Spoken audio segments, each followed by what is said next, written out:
যে পুরুষ আমার জন্য জেল খাটতে পারবে সেই পুরুষ অবশ্যই আমাকে ভালোবাসে। ভালোবাসলে তো আর এখানে মানুষই দেখে না যে কার কি আছে না আছে, এগুলো দেখলে তো মানে সম্পদকে ভালোবাসা হলো, তাকে ভালোবাসা হলো না। আমার জন্য সবাই দোয়া করবেন, আমি যেন ওকে বাই করতে পারি, ওর সাথে সংসার করতে পারি। আমি সোহাগকে মুক্ত করার জন্য আমার যা যা করতে হবে তাই করব। আমার যদি ওকে মুক্ত করার জন্য যদি আমাকে যদি সেফ কাস্টডিতে যা যদি করতে হয় তাও আমি খাটতে রাজি আছি, তাও আমি ওকে ছাড়াবো। ওকে ছাড়ানোর জন্য আমার যা যা করতে হবে তাই করবো। মাননীয় আদালতের সামনে গিয়ে তুমি তোমার এই কথাগুলো বলতে পারো? হ্যাঁ বলতে পারবো, কেন বলতে পারবো না। এখন আর বলার কি বাকি আছে? আমি আমার স্বামীকে ছাড়ানোর জন্য আমার যা যা করতে হবে তাই করবো। যদি আমাকে ওকে ছাড়ানোর জন্য যদি আমাকে আমার যদি সেফ কাস্টডিতে দেওয়া হয়, যদি আমার ওখানে যদি আমার যদি খাটতে হয় তাহলে আমি তাও খাটবো, তাও খাটতে রাজি আছি। আমার এমনিতে বয়স হয়েছে 18+, কিন্তু তারা কাগজপাতিতে কমায় রাখছে। এখন যদি তারা কাগজপাতিতে যদি বারবার কমায় রাখে তাহলে তো সারা জীবন গেলেও আমার বয়স এই 16-15 এটাই থেকে যাবে, কারণ এটা কাগজপাতিতে, এটা তো আমার রিয়েল বয়স না। কারণ আমি ইন্টার সেকেন্ড ইয়ারে পড়ি, তাহলে আমার বয়স কিভাবে এলো 16 হয়? একটা মানে এসএসসি পরীক্ষা দেয় তখনই তো তার বয়স 16 কিংবা 17 হয়। তাহলে আমি ইন্টার সেকেন্ড ইয়ার পড়ি এখন, তাহলে কেমন ভাবে আমার বয়স 15-16 হয়? অভাব যখন ঘরের জানালা দিয়ে ঢুকে, ভালোবাসা তখন জানালা দেয়া পালায়। এখন তুমি সোহাগের যে অবস্থা, আমরা সোহাগের বাড়িতে গিয়েছিলাম, তার যে অবস্থা, তার যে বাড়ির যে অবস্থা, সেখানে তুমি তোমার মতো একটি মেয়ে, স্মার্ট একটা মেয়ে, সেখানে থাকার মতো কোনো পরিবেশ নেই বললেই চলে। সেখানে তুমি বারবার কেন সোহাগের কাছে তুমি ছুটে এসে সোহাগকে বিপদে ফেলাচ্ছ? মানে ভালোবাসলে তো আর এখানে মানুষই দেখে না যে কার কি আছে না আছে, এগুলো দেখলে তো মানে সম্পদকে ভালোবাসা হলো, তাকে ভালোবাসা হলো না।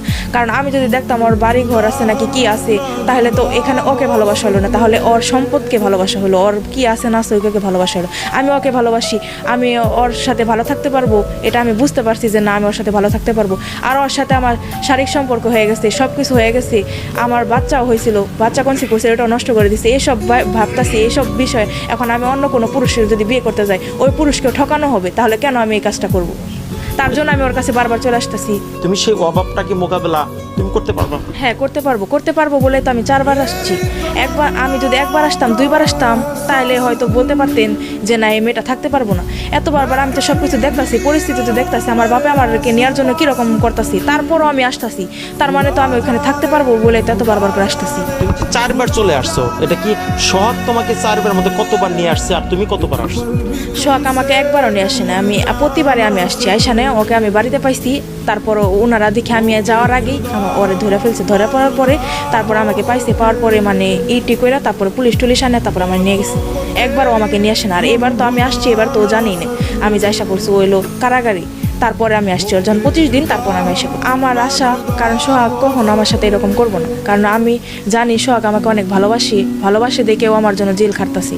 কারণ ও যদি এরকম নাই চাইতো তাহলে ও আমাকে 1বার আনছিল, 2বার আনছিল, তখন ওর নামে কোনো মামলা ছিল না, কোনো কেস করছিল না, তাহলে তখন ও সরে যেতে পারতো যে এর ফ্যামিলি এরকম আমার এরকম প্রবলেম হইতে পারে, তাহলে আমি এই মেয়েটাকে ছেড়ে দিই। কিন্তু আমি তারপরও আমাকে 3বার আনছি, তখন এটা বুঝে আনছি যে না এই মেয়েটার বাবা মা আমাকে কেস করতে পারে, আমার জেল খাটতে হয়। তখন ও বলছে যদি তোমার জন্য যদি আমার জেল খাটতে হয় আমি তাও খাটবো। তাহলে অবশ্যই যে পুরুষ আমার জন্য জেল খাটতে পারবে সেই পুরুষ অবশ্যই আমাকে ভালোবাসে। দ্বিতীয়বার তুমি কেন আবার সাক্ষাৎকার দিতে আমাদের কাছে? কারণ আসছি, কারণ অনেক জায়গা থেকে অনেকে কমেন্ট করছে যে এই মেয়েটা কেমন আছে, এই মেয়েটা কি আছে, হ্যান ত্যান, এই মেয়েটাকে অনেকে বলছে এই মেয়েটার অমুক তুমুক এইসব বলতেছে। এই কারণে আমি বলতে আসছি যে না আমি অনেক ভালো আছি, আর আমি ওকে ছাড়ানোর জন্যই করতেছি। আমার জন্য সবাই দোয়া করবেন, আমি যেন ওকে বাই করতে পারি, ওর সাথে সংসার করতে পারি, এর জন্য আমি এটা বলতে আসছি। আমাদের একটা কথা, কারণ লামিসা তার সৎ জ্ঞানে, সৎ চিন্তা ভাবনায় তিনি যে কথাগুলো বলছেন, মাননীয় আদালতের কাছে আশা করি সেটাই তিনি বলবেন, এবং আদালত সেই বিষয়টা তার আমলে নিয়ে এই লামিসার এবং সোহাগের যে সম্পর্কটা, সেটা অবশ্যই আমরা একটা ইতির জায়গায় দেখতে চাচ্ছি এবং ইতি টানতে চাচ্ছি।